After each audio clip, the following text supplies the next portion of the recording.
Hello दोस्तों, आज का टॉपिक है बफर सिस्टम। सबसे पहले मैं आपको बता दूंगा बफर सिस्टम एक किस्म का एक रजिस्टर होता है जो कि हमारे पीएच जो कि हमारी बॉडी के ब्लड के अंदर होता है 7.35 तो 7.45 इसको मेंटेन रख लेता है, इसको चेंज नहीं होने देता है।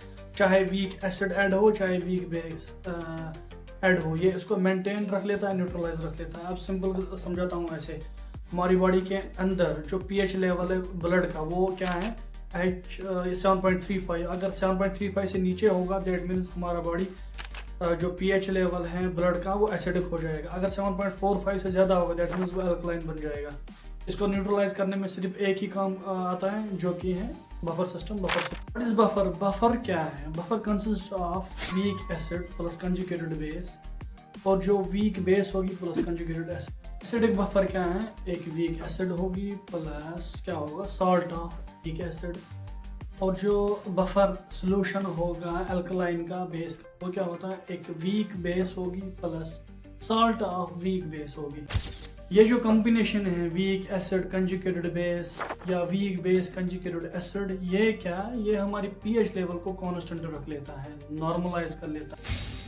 अब हमको मेन टॉपिक जो है यहाँ पर समझना है कि हमारे बॉडी के अंदर जो पीएच लेवल है वो मेंटेन कैसे रख रहा है बफर सॉल्यूशन, यहाँ पर इसका कैसे काम है।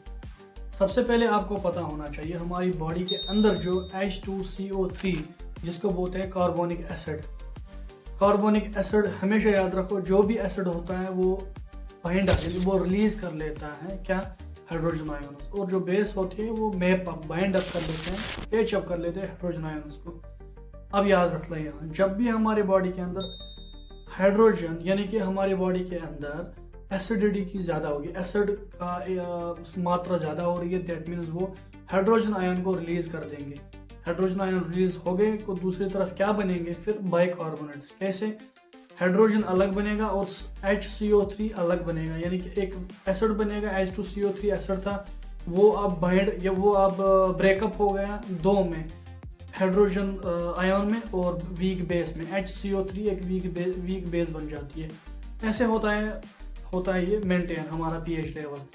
अब याद रखना, जब भी हमारे बॉडी में हाइड्रोजन आयन ज़्यादा घूम रहे होते, ज़्यादा होते हैं, तो क्या होंगे, वो आपस में मिलेंगे किसके साथ, वीक बेस के साथ।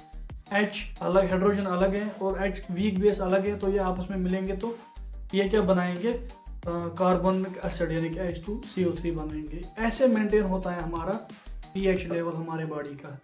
याद रखना, ये खाली ये नहीं है, हमारे बॉडी के अंदर वाटर भी है और कार्बन डाइऑक्साइड भी है। वाटर क्या है, H2O, और कार्बन डाइऑक्साइड क्या है, CO2, जो कि बाई प्रोडक्ट है हमारे रेस्पिरेटरी सिस्टम का। H2O प्लस CO2 आप इसको मिला दो, ये क्या बनता है, H2CO3 क्या बना है, कार्बोनिक एसिड। ठीक है, ये भी रिवर्सिबल है। इधर भी देख लो आप, जब भी हमारी बॉडी में अंदर कोई भी पेशेंट आए, आपको लगता है वो ब्रेथ होल्ड कर रहा होता है, दैट मीन्स उसके अंदर हाइड्रोजन आयन बहुत ज़्यादा है। जब हाइड्रोजन आयन बहुत ज़्यादा है दैट मीन्स ये रेस्पिरेटरी प्रॉब्लम है, हमारी लंग्स की प्रॉब्लम है। ठीक है ना, H2O प्लस CO2 ये सारा लंग्स का एरिया है।